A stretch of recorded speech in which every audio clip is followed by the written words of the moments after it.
गांव के बाहरी इलाके में एक पुराना और उजाड़ मंदिर था, जिसके बारे में कहा जाता था कि वहां जिसने भी रात बिताई वह लौटकर कभी नहीं आया। इस मंदिर के बारे में एक पुरानी किंवदंती थी। यह मंदिर उन आत्माओं का ठिकाना था जो अपने पिछले जन्मों के पापों की सजा भुगत रहे थे। संध्या, एक युवा लड़की जो इतिहास में गहरी रुचि रखती थी, इस मंदिर की सच्चाई जानने के लिए गाँव आई। उसने गाँव वालों से मंदिर के बारे में पूछा, लेकिन हर कोई उसे मना करता रहा। बावजूद इसके संध्या ने रात में मंदिर जाने का निर्णय लिया। उस रात चाँद बादलों के पीछे छिपा हुआ था और चारों और घना अंधेरा फैला हुआ था। संध्या ने जैसे ही मंदिर में कदम रखा, एक अजीब सिहरन उसके शरीर में दौड़ गई। मंदिर के अंदर टूटी फूटी मूर्तियां और दीवारों पर अजीब से चिन्ह बने हुए थे। मंदिर के अंदर एक पुराना शिलालेख था जिस पर लिखा था, यहाँ जो भी अपने पूर्व जन्म के पापों से बचना चाहता है उसे अपने कर्मों का सामना करना होगा। संध्या को अचानक से ऐसा महसूस हुआ कि वह इस जगह से पहले भी जुड़ी हुई है। तभी उसके सामने एक धुंधली आकृति प्रकट हुई। यह आकृति एक वृद्ध महिला की थी, जिसने उससे कहा, तुम वापस आ गई हो, लेकिन इस बार तुम्हारे पास भागने का मौका नहीं। संध्या ने घबराकर पूछा,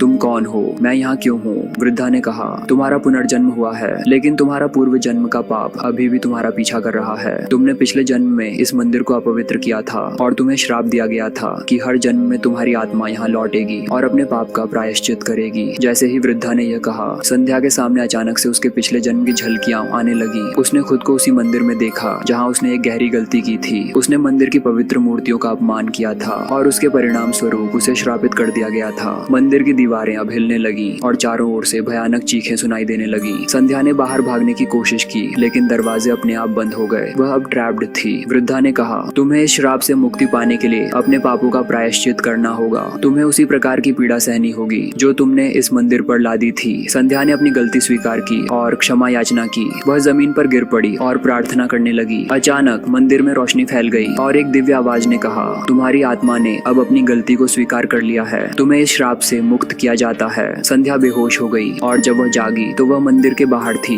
मंदिर अब सामान्य लग रहा था और उसके अंदर कोई डरावनी ताकत नहीं बची थी। गांव वाले जब सुबह वहां पहुंचे तो उन्होंने देखा कि मंदिर अब शांत था और संध्या सुरक्षित थी। संध्या ने उस अनुभव को अपने जीवन का सबसे बड़ा सबक माना। उसने जान लिया था कि कर्म कभी पीछा नहीं छोड़ते और उन्हें स्वीकार करके ही मुक्ति पाई जा सकती है। हर जन्म में हमारी आत्मा हमारे कर्मों का भार उठाती है। पापों से मुक्ति केवल उन्हें स्वीकारने और सही रास्ते पर चलने से ही संभव है। पुनर्जन्म का श्राप हमें यह सिखाता है कि हमारे कर्मों का फल हमें हर जन्म में भुगतना पड़ता है, लेकिन उन्हें सुधारने का मौका भी मिलता है।